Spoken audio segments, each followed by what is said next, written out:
I've sent it to our Attorney General, and I think, Bill, you've gone to some of your people with it and shown it. I think it's pretty comprehensive. As you know, Congress is also working on it. The Senate's working on something, and the House is working on two elements of the House. You have the Republicans and the Democrats, and they're each working on their own. But we can get it done, and we'll get it done, and certainly we can add on to what we do by the work that's being done in the House and in the Senate. If we think it's appropriate, maybe they can get something passed, and maybe they can't, but we will get it passed. And it's got to be passed by one person, and the person's me, so we're going to be signing it tomorrow, and we'll have a news conference at some point in the day at the Rose Garden or maybe in front of the White House at a different location that you know very well, the steps, and we'll see you tomorrow. What's the overall goal? Let's go. Let's go. Come on, guys. What's the overall goal of the executive order and all of these reforms? So the overall goal is we want law and order, and we want it done fairly, justly. We want it done safely. But we want law and order. This is about law and order, but it's about justice also, and it's about safety. So I think we're going to do a good job tomorrow. I think you're going to see some things that a lot of people thought would not happen. You wouldn't be able to get them done, but we'll get them done. Again, though, I want to emphasize it's possible the House can also, on top of this, I spoke to the various leaders, on top of this can get something, but I think this will be very comprehensive tomorrow, so you'll see something. Yeah, please. What do you think of the Atlanta shooting video that you've seen versus George Floyd? I thought it was a terrible, I'm not going to compare things, but I thought it was a terrible situation. I studied it closely. I'm going to get some reports done today, very strong reports, and we'll have a little more to say about it tomorrow, but certainly it was to me, it was very disturbing. Mr. President, disturbing how so? Go ahead, please. Do you have any reaction to the Supreme Court decisions earlier today about LGBT discrimination, saying that is protected under the Civil Rights Act? No, they've ruled. I've read the decision, and some people were surprised, but they've ruled, and we live with their decision. That's what it's all about. We live with the decision of the Supreme Court. Very powerful decision, actually. But they have so ruled. Please, go ahead. Mr. President, can you react to the FDA's decision today to withdraw its recommendation for hydrochloroquine and another malaria drug, saying it's no longer considered reasonable as a useful treatment for COVID? I don't know. I'd like to ask Alex maybe to discuss that. Sure. So just to clarify your statement there, I don't think was quite accurate in what the FDA's action was. The FDA, at the request of BARDA, which is an agency within HHS, withdrew an emergency use authorization for product that we had acquired into the national stockpile by donation from Bayer of chloroquine that was manufactured in Pakistan, and the EUA, the emergency use authorization, was restricted for hospital use, inpatient hospital use of the product. With the FDA finding that they don't see enough data to support hospital-based use for those who are the most extreme cases of patients who've been hospitalized, they took that restriction off. They took the emergency use authorization off. At this point, hydroxychloroquine and chloroquine are just like any other approved drug in the United States. They may be used in hospital, they may be used in outpatient, they may be used at home, all subject to a doctor's prescription. In fact, the FDA's removal of the emergency use authorization takes away what had been a significant misunderstanding by many that had made people think that somehow it could only be used in a hospital setting, and we've tried to make that clear throughout. It's a drug, it's approved in the United States, has been for decades. If a doctor wishes to prescribe it working with the patient, they may prescribe it for any purpose that they wish to do so, and this actually removes a potential barrier to that. So it actually uncomplicates it. It does. In a way. And I think that's probably, your question was a very inaccurately stated question. I didn't mean to pose it inaccurately. I believe what it said specifically was that it's no longer reasonable to consider it an appropriate treatment. Only in the hospital, it said the data in the hospital setting was not supportive. We continue to study in outpatient settings as well as preventive. That data is not yet in. Are you suggesting that the data in the hospital setting is not something you would take seriously? No, that's why the FDA acted, was that they looked at the data and they removed the emergency use authorization for hospital setting use of the chloroquine that was the Bayer product that had been donated from Pakistan. Mr. President, earlier today, you tweeted that you believed that you were being COVID shamed because of your decision to go ahead with the Tulsa rally on Saturday night. The director of the health department in the county and in the city has encouraged you to postpone that, saying they still think that they've got too big a COVID problem for you to pull off a rally like that. Your thoughts on? Well, Oklahoma's done very well. I just spoke to the governor. He's very excited about it. Governor Stitt, who's done a terrific job. Mike, I think you can maybe speak to this. He's done a great job. Oklahoma's at a very low number. They've done really fantastic work. They have a pretty new, magnificent arena, as you probably have heard. And we're getting either close to or over 1 million people wanting to go. We have a 22,000-seat arena, but I think we're going to also take the convention hall next door, and that's going to hold 40,000. So we'll have 22,000 plus 40,000, which would mean that we'd have over 900,000 people that won't be able to go, but hopefully they'll be watching. But it's an amazing. Nobody's ever heard of numbers like this. I think we're going to have a great time. We're going to talk about our nation. We're going to talk about where we're going, where we've come from. And I can tell you on COVID or coronavirus or whatever you want to call it, plenty of names, tremendous progress is being made. I spoke with the governor of Texas, where they've done a fantastic job, and he said they have had some outbreaks in prisons, and that's where their numbers went out. And the numbers change a little bit because of the prison population, but he's got it in great shape. Texas, Florida's doing very well. Georgia's doing very well. We have tremendous numbers. We have hot spots, as I said you might, and we take care of the hot spots. But many of the governors have done a very good job. Some not as good as others, some very good. But Oklahoma's been a place that I think one of the reasons we chose it is because of how well because it's early. It's very early. And because of what a great job the governor and everybody else has done in Oklahoma. And we expect to have, it's like a record-setting crowd. We've never had an empty seat, and we certainly won't in Oklahoma. Mike, you want to talk about how well Oklahoma's done relative to other places? Certainly, Mr. President. President and I have both spoken to Governor Kevin Stitt in the last several days and even earlier today, and Oklahoma has really been in the forefront of our efforts to slow the spread, and in a very real sense, they flattened the curve. And today, their hospital capacity is abundant. The number of cases in Oklahoma, positivity rate remains flat. Hospitalizations for coronavirus are declining all over the country. And most importantly, our fatality rate continues over a 7-day average to continue to decline. The President's always quick to say one loss of life is too many. But when we think about a matter of a month and a half ago, when we were losing 2,500 Americans a day, now that we see the numbers declining so precipitously, I think it's a real tribute to our healthcare workers, tribute to every American that has demonstrated each and every day that we can reopen our country. But we can continue to put the health, particularly of our most vulnerable, first. And yesterday's number was approximately what? According to some public reporting, Mr. President, I'll have more details later this afternoon, less than 400 fatalities yesterday all across the country. So that's a far cry from what it was a month ago or 2 months ago, and it's a lot. It's 400 people too much. Shouldn't have happened at all. China should not have let it happen, but it happened.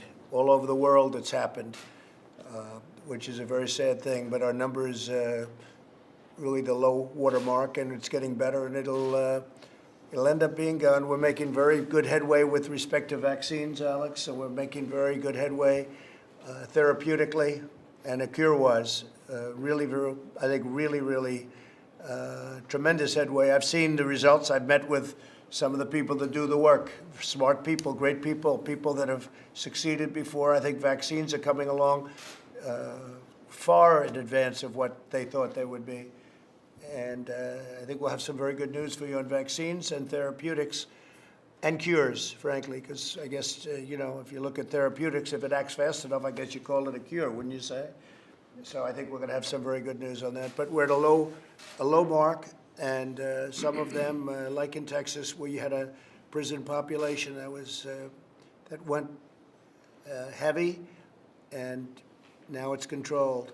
So we understand the disease. We've learned. I was with the governor of New Jersey the other night, and we had a great talk about economic development, and we're going to be doing a big bridge that they've been looking for, I guess he said, since 1918 they've been looking to redo it. So that's a long time.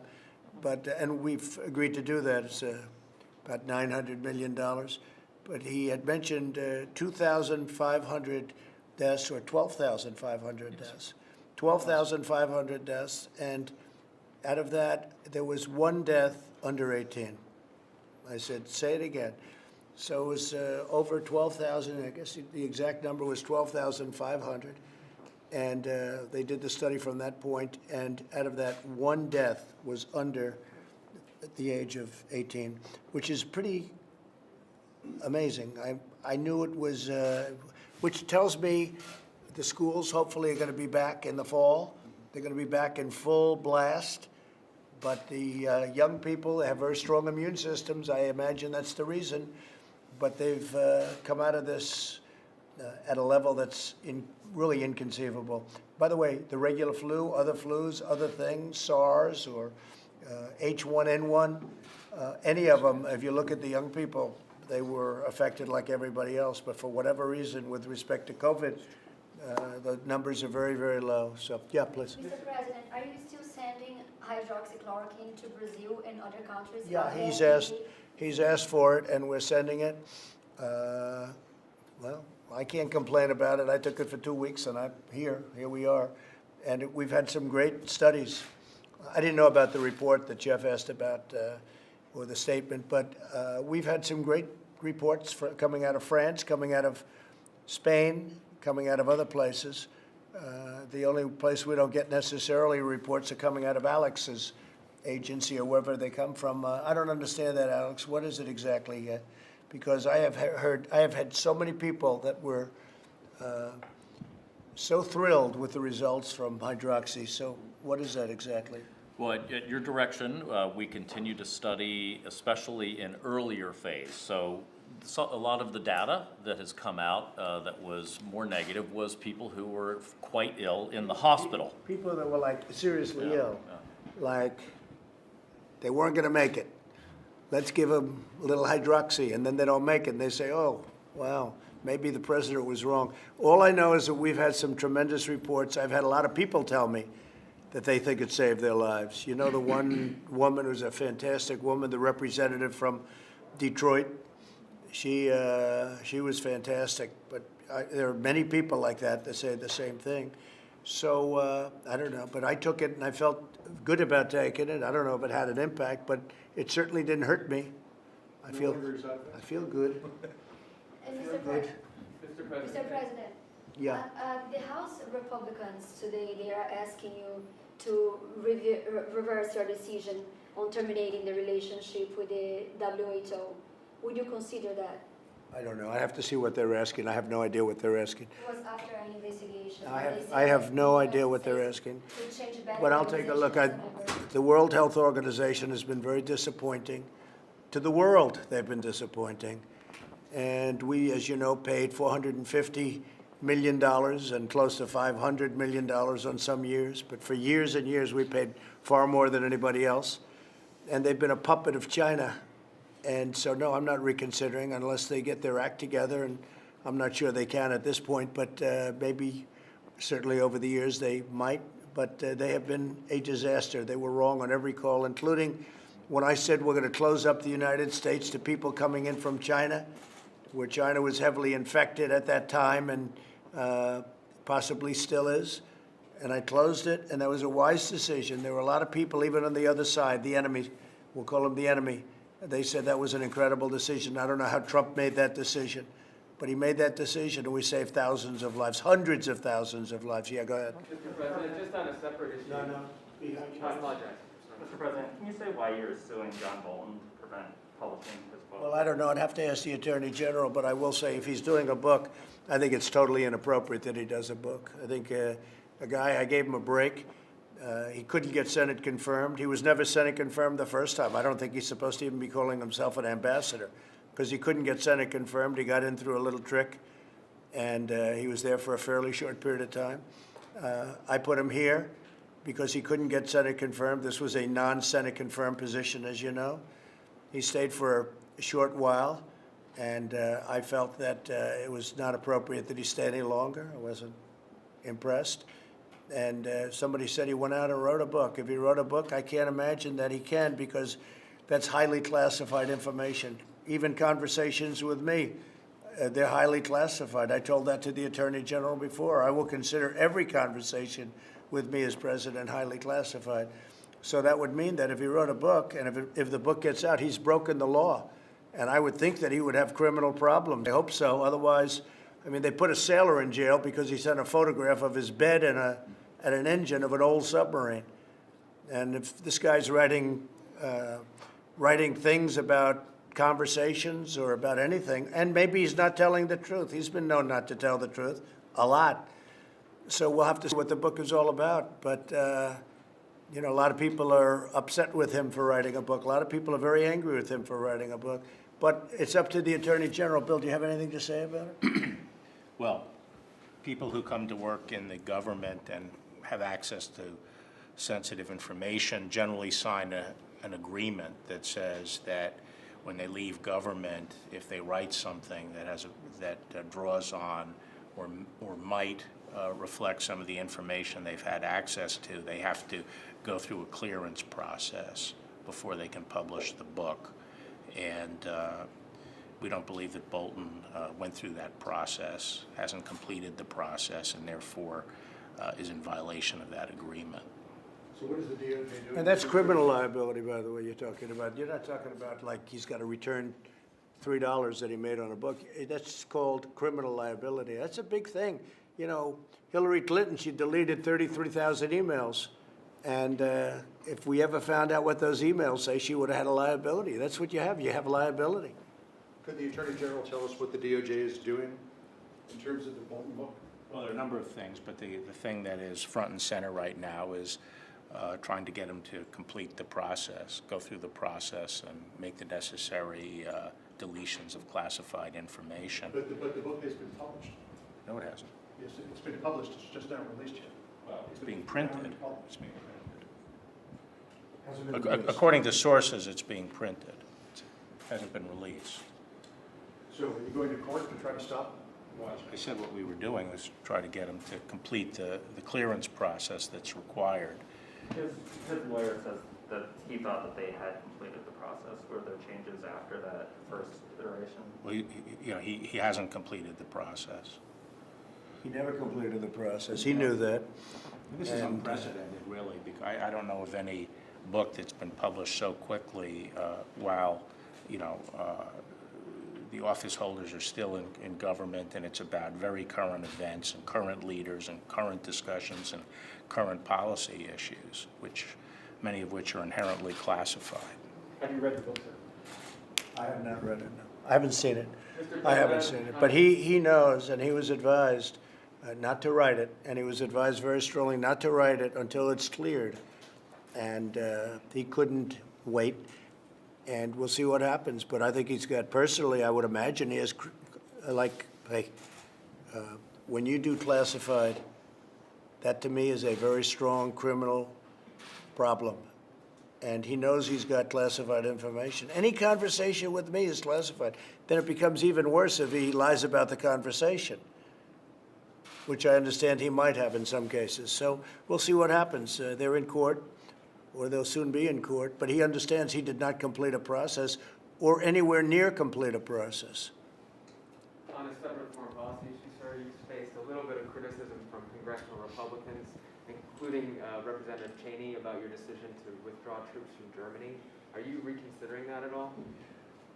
So we have 52,000 soldiers in Germany. It's a tremendous amount of soldiers. It's tremendous cost to the United States. And Germany, as you know, is very delinquent in their payments to NATO. And they're paying 1%, and they're supposed to be at 2%, and the 2% is very low. It should be much more than that. So they're delinquent of billions of dollars, and this is for years delinquent. So we're removing we're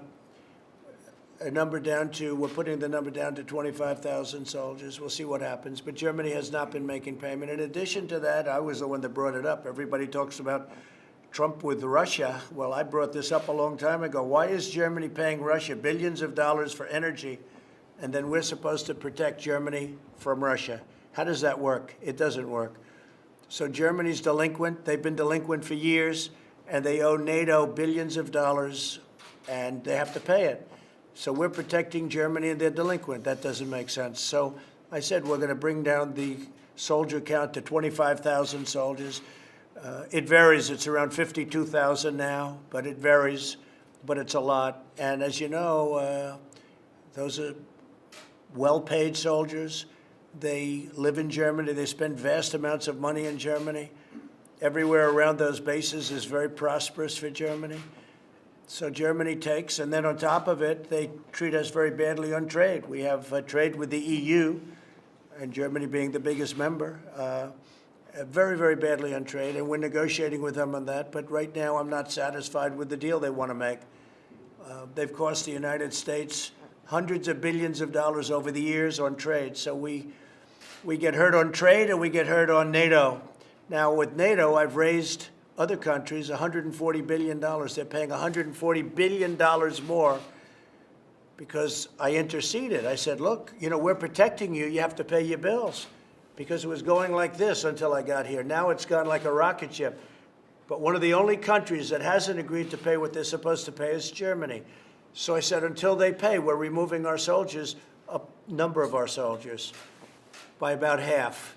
And then when we get down to 25,000, we'll see where we're going. But Germany has been delinquent, and why should we be doing what we're doing if they don't pay? And they're supposed to pay. And the number they're supposed to pay, actually, at 2%, the 2% should be higher. And we're also talking about for many years. This isn't a new phenomenon. This is going on for many years, where they've taken advantage of the United States. But everybody has. Under Biden and under Obama, what they've done to this country is unbelievable. And I'm not only talking about Germany, by the way, I'm talking about plenty of other countries. But NATO now is paying $140 billion more. If you look at the Secretary General, who's terrific, Stoltenberg, he's been terrific. He's probably my biggest fan. He said nobody else could have done what Trump did, because I raised the other countries by $140 billion, because we end up paying the difference. The United States pays the difference to protect Europe. So we protect them, and then they take advantage of us on trade for many, many years. We're not talking about now, less so now, for many years. So we're working on a deal with them, but it's very unfair. And I would say by far the worst abuser is Germany. Mr. President, on Seattle, you said last week on Seattle that if the mayor of Seattle, the governor of Washington, didn't take steps to end the occupation of the Capitol Hill neighborhood, you would step in and you would do something. 100%. They still haven't ended it. They're negotiating. Are you considering taking action? You know, they're negotiating garbage removal. These people have taken over a vast part, a major part, a very good part of a place called Seattle. Seattle's big stuff. That's a major city. And we have a governor who's a stiff, and we have a mayor who said, oh, this is going to be a love fest. And by the way, these are violent people that took it over. These are not people that are nice people. I saw on your network today, John, I saw what went on with the hitting and the punching and the beating and all the other things going on in Seattle. And you have a governor that doesn't do a damn thing about it. And you have a mayor that doesn't know she's alive. She's talking about it's going to be a love fest this summer. Now, if they don't do the job, I'll do the job. And I've already spoken to the Attorney General about it. But if they don't do the job, we will do the job. What can you do? About 10 different things, any one of which will solve the problem quickly. Can we go through a whole list or a partial list? We don't have to go through any list. We can do a lot of things. Mr. President. I think it's incredible also that the radical left press doesn't cover it. They're acting like nothing happened. You turn on the news, you look at the news, you don't even see stories about it. If the right ever took over a city, conservative Republicans took over a city, it would be the biggest story in history. You can't even find stories about Seattle. It's incredible. How much longer They've will you- taken over, we'll see. I'll tell you what, the American public is very angered by that.